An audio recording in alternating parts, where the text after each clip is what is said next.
Olá, querido irmão, querida irmã, que a paz de Jesus esteja no seu coração e na sua vida. Aqui é João Cláudio da comunidade Missão Novo Caminho e estamos mais um dia com um minuto de bênção com a palavra. A liturgia desta sexta-feira nos apresenta o Evangelho de São Mateus, capítulo 21, dos versículos 33 ao 43, 45 e 46. O Evangelho nos diz assim: Ouvi outra parábola. Havia um pai de família que plantou uma vinha, cercou-a com uma sebe, cavou um lagar e edificou uma torre. E tendo-a arrendado a lavradores, deixou o país. Vindo o tempo da colheita, enviou seus servos aos lavradores para recolher o produto de sua vinha. Mas os lavradores agarraram os servos, feriram um, mataram outro e apedrejaram o terceiro. Enviou outros servos em maior número que os primeiros e fizeram-lhes o mesmo. Enfim, enviou seu próprio filho, dizendo: hão de respeitar meu filho. Os lavradores, porém, vendo o filho, disseram uns aos outros: eis o herdeiro, matemo-lo e teremos a sua herança. Lançaram-lhe as mãos, conduziram-no para fora da vinha e o assassinaram. Pois bem, quando voltar o senhor da vinha, o que fará ele àqueles lavradores? Responderam-lhe: mandará matar sem piedade aqueles miseráveis e arrendará sua vinha a outros lavradores, que lhe pagarão o produto em seu tempo. Jesus acrescentou: nunca listas nas Escrituras, a pedra rejeitada pelos construtores tornou-se a pedra angular? Isto é obra do Senhor e é admirável aos nossos olhos. Por isso eu vos digo: será tirado de vós o reino de Deus e será dado a um povo que produzirá os frutos dele. Ouvindo isso, os príncipes dos sacerdotes e os fariseus compreenderam que era deles que Jesus falava e procuravam prendê-lo, mas temeram o povo que o tinha por um profeta. Palavra da salvação, glória a vós, Senhor. Vemos aqui, queridos irmãos e queridas irmãs, Jesus tendo novamente uma discussão, um embate, vamos dizer assim, com os líderes da religião judaica, com os sacerdotes, com os fariseus. E Jesus aqui, ao contar essa parábola dos lavradores homicidas, ele vai contar essa analogia que para o povo judeu era comum conhecer a sua própria realidade de povo de Deus, porque lá no livro do profeta Isaías o Senhor já tinha feito uma analogia para o profeta, mostrando que o seu povo escolhido era esta vinha, ao qual o Senhor esperava frutos, e que Deus tinha feito tudo naquela vinha, a tal ponto que o Senhor vai dizer: o que mais eu poderia ter feito por essa vinha que eu não fiz? E vemos aqui, queridos irmãos e queridas irmãs, Jesus, ao contar nesta parábola, dizendo, veja aí todo o sentido da misericórdia de Deus ao longo de toda a história da salvação. Jesus, ao contar essa parábola, vai dizer para aqueles sacerdotes, para aqueles fariseus, esse pai de família tinha uma vinha, assim como Deus tinha feito lá atrás, desde todo o Antigo Testamento, conduzindo o seu povo, o povo de Israel, o povo judeu, o seu povo escolhido. E Jesus, então, ele conta nessa parábola que aquele pai de família deixaram ali aqueles lavradores para tomar conta, para que no tempo certo ele voltasse para colher os frutos. A parábola vai dizer que, vindo o tempo da colheita, então, o pai envia os servos.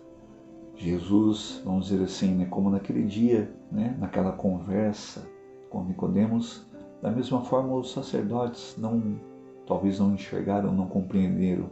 O Evangelho vai dizer depois, no final aqui do texto, que então eles compreenderam que Jesus estava questionando e criticando a atitude desses líderes, a tal ponto que ele abriria o reino de Deus, né? Como a própria parábola, Jesus vai dizer, não apenas para os judeus, mas para um outro povo que também produziria os frutos da salvação. Então nós vemos aqui que Jesus, ele, nesta comparação da parábola, ele vai dizer, Deus enviou os profetas ao longo de toda a história da salvação, né?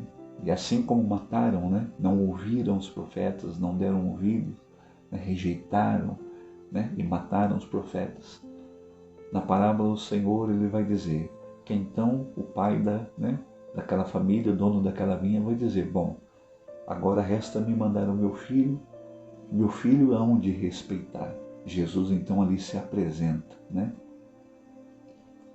A passagem vai dizer aqui no final do texto que os sacerdotes, os fariseus estavam procurando prender Jesus, mas no primeiro momento não fizeram isso porque temiam o povo, né? Porque o povo tinha ele como profeta. Jesus então vai se apresentar ali não apenas como mais um profeta, ele sem dúvida ele é também profeta, mas ele é o próprio Cristo, o próprio Filho de Deus, que veio consumar toda a salvação. Então na parábola Jesus vai dizer, então o pai dessa vinha manda o seu filho, e da mesma forma como os lavradores fizeram, né, ao não ouvir, ao rejeitar e até matar os servos que vieram antes, fazem o mesmo com o filho. Jesus ali já, né, nessa palavra, prenuncia, né, já a sua paixão, a sua morte e a sua ressurreição. Mas o bonito desta passagem, queridos irmãos e irmãs, é nós vemos Jesus nesta discussão, nesse questionamento, Jesus perguntar para os sacerdotes, né, o que vocês acham que o pai daquela vinha vai fazer? Então os sacerdotes respondem para Jesus, não, ele vai condenar, né? Ele vai castigar aqueles que fizeram isso, né? Com os servos e com o filho daquele pai, dono daquela vinha. E aqui nós vemos a mensagem principal para nós hoje, nesse método de bênção. Embora Deus poderia fazer isso, né? Jesus ali no alto da cruz, quando ele vai dizer para o Pai ali, diante da extrema paixão e dor ali na cruz, Pai, perdoa-lhes, porque eles não sabem o que fazem. Jesus inverte a lógica da sabedoria humana, como os sacerdotes ali vão dizer, né? Jesus vai perguntar para eles, o que é que vocês acham que o pai da vinha vai fazer? Então eles, ao dizer que eles deveriam morrer, Jesus vai dizer para eles, vocês não ouviram dizer que a pedra que os construtores rejeitaram se tornaram a pedra principal, a pedra angular. E é por isso que então Jesus vai dizer para aqueles sacerdotes, para aqueles fariseus, né? O reino de Deus agora não será destinado apenas para este povo escolhido por judeus, né? Lá na narrativa dos Atos dos Apóstolos, depois que o Espírito Santo foi derramado em Pentecostes, nós vamos ver ali a igreja e os apóstolos testificando isso, né?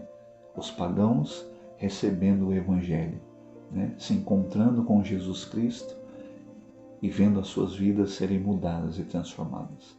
São Paulo depois vai escrever isso lá na carta aos Romanos, né? Aquele povo pagão que receberam a mensagem da fé foram salvos não pela lei, mas pela graça, porque produziram esses frutos da salvação do reino de Deus. É esse fruto, querido irmão, querida irmã, que hoje Deus quer mais uma vez derramar em meu coração, em seu coração, em nossas vidas, para que nós, como povo também do Senhor, possamos receber esses frutos da salvação.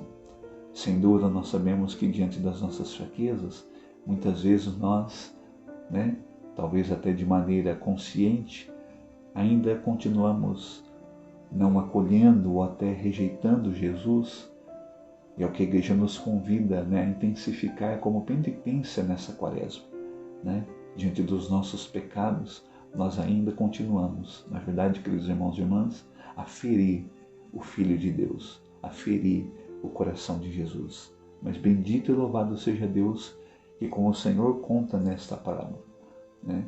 O Senhor, Ele vem não para condenar, Jesus vai dizer, mas ele vem para salvar o seu povo, porque ele quer salvar a todos. Que Deus abençoe grandemente a sua vida e a sua família.